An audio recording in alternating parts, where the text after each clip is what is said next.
Hi guys, Alana here. Welcome back to my channel.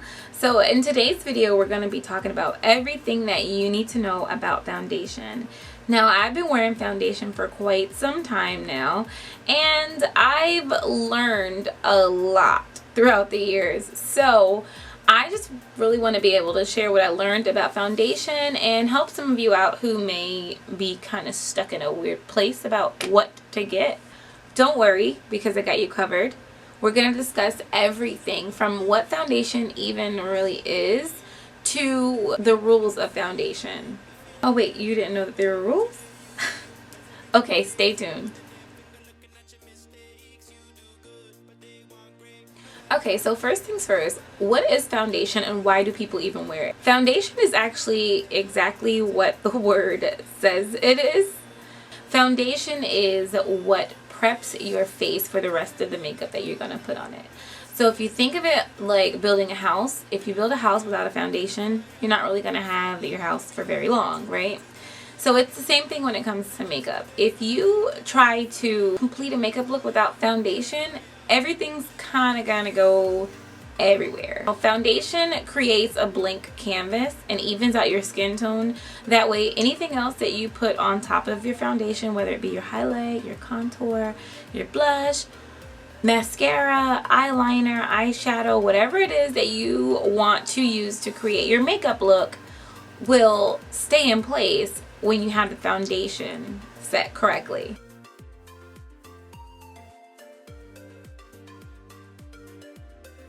So there are three different types of coverage when it comes to foundation. There's light coverage, which is very minimal coverage. This is actually like a BB cream or a tinted moisturizer where it helps to even out the skin tone to skin that's kind of already evened.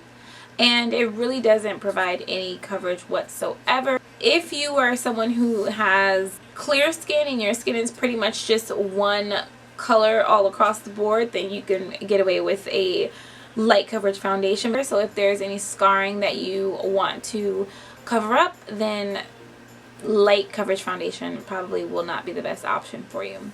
The second type of coverage that is available in foundation is medium coverage. Now medium coverage is what most people tend to draw to, depending on your skin type, depending on, you know, any imperfections in the skin. And I mean, I like to use medium coverage foundation. It's a good consistency. It's a little bit thicker than the light coverage foundation, but it's not so thick as to where it's not breathable. Medium coverage foundation usually is very breathable. You may or may not have to color correct under, depending on how severe the discoloration is in your skin. So if you have acne or rosacea or sensitive skin, irritated skin, scarring, hyperpigmentation, anything like that, you may or may not need to color correct under a medium coverage foundation. Last but not least is the full coverage foundation, which is actually really a thicker consistency, a very thick consistency usually most of the time, and it is kind of heavy.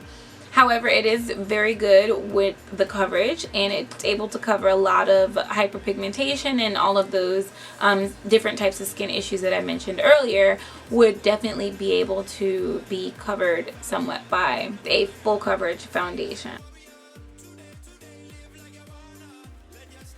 So there are 5 different types of foundations available on the market. The first is a powder foundation, which I don't have any to show you guys because I don't wear powder foundation. I don't really like powder foundation because I feel like it is very drying, and I have oily skin, so it is kind of hard to dry my skin out, but powder foundation finds a way to do it. And not dry in a good way where it's like, thank goodness I'm not shiny, but more dry in a way where I can kind of see flakies forming on my face. I don't like to see that. So I kind of stay away from powder foundation. If you want to try it, that may be the thing for you. It doesn't work out for me, but that is a form of foundation that you can purchase. Now the second type of foundation that's available is a liquid foundation, and by liquid I mean a water consistency. Excuse the fact that it's kind of crusty because I don't really wear it like that. It is a sheer foundation, which is light coverage, and I don't really do light coverage, so. But by liquid, I mean you can literally pour it like that. The third type of foundation that's available is a cream foundation. I tend to lean more towards cream foundations because I just feel like they give a good coverage and they are blendable. They're definitely very blendable and they stay put wherever you put them. So that's why I tend to go for cream foundations. And cream consistency is pretty much, you know, like a solid. Now the fourth type of foundation that you can get is a stick foundation. I actually really like stick foundations when I'm traveling because I don't really like to bring my liquid foundation with me everywhere and, you know, just risk it opening in my bag and just save the headache and get a stick foundation. This foundation is from Black Opal. And it actually is a really good consistency. So I really do love the stick foundations. That's like that's my second favorite. If I can't have the cream, give me the stick. And this one's in Truly Topaz, just in case you were wondering. The fifth type of foundation that's available is actually a foundation drop. And I really just heard about this not too long ago, but I think this is so cool. So pretty much what it is a little jar. This is from Cover FX, but this is a little jar and in it is pretty much foundation pigment. And what you do with it is you add it to your moisturizer or a foundation, anything that you really can put on your face and make it into a foundation. 1 drop is light coverage, 2 drops are medium coverage, and more than 2 drops or 3 or more is full coverage.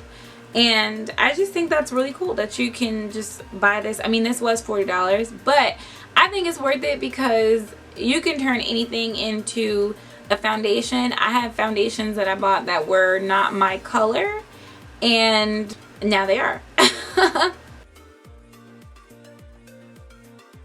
Now, one of the issues that I used to run into all the time was trying to find the correct foundation color. That is just a headache in itself. I understand, okay? I'm really a germaphobe, so I really don't like to use or try on the foundations in the stores. But if you go to a big department store like MAC or Sephora, or one of the NARS stands or anything at like one of the department stores, they'd be more than happy to help you and match your skin color to your correct foundation shade. However, if you are in a drugstore, go ahead and try to look at the bottle and see if you can match the color to the back of your wrist or your neck. And I know that's probably going to be kind of hard to do in the store, just kind of looking at your wrist and your neck, but if I'm ever stuck between colors and I'm really not sure which one to get, I usually get the lighter shade and the darker shade. That way I can mix them together to make my own little custom shade. Now, as far as applying your foundation, there are several different ways that you can apply your foundation.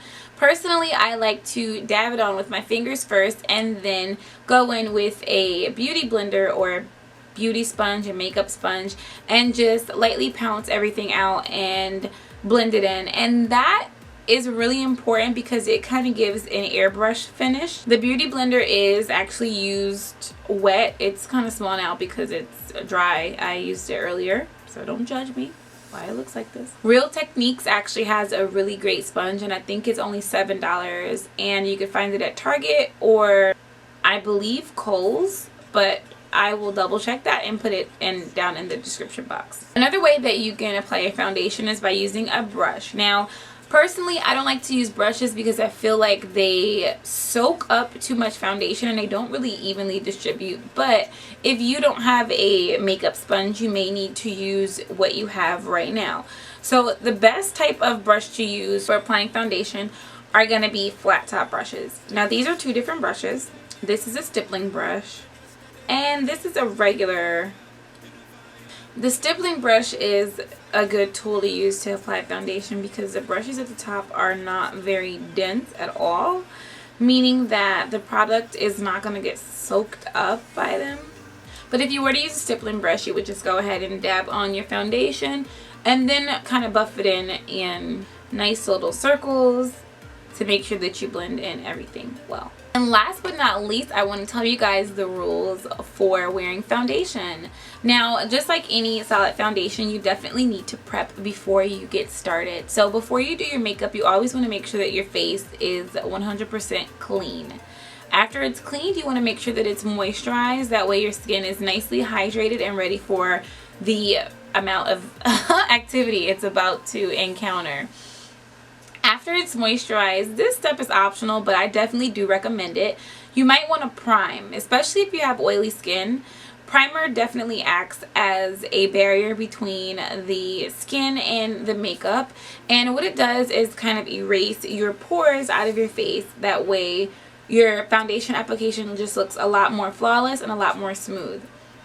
I have large pores and oily skin, so I kind of have to prime. If I don't, I will look like a grease box by the end of the day. If your skin is normal, you may not need to prime, but primer is always a great way, again, to prep your base. After a long day of wearing your makeup, you always want to make sure that you take every last bit of makeup off of your face before you go to bed. I cannot stress that enough. People always say that makeup and foundation has ruined their faces. It's not the makeup, it's the practices that you use with the makeup. When it's time to go to bed, your skin definitely needs to breathe. So you always want to make sure you wash everything off of your face. You would definitely prevent any signs of aging like that and any unwanted acne. Alright, and there you have it. That's everything that you pretty much need to know about foundation. I think I covered everything that there is to know about wearing foundation in this video. But if I did miss something, please feel free to leave it in a comment below and let me know. If this video was helpful, please go ahead and give it a thumbs up, and I will see you guys. There's no reason why anyone should be walking around with bad brows. My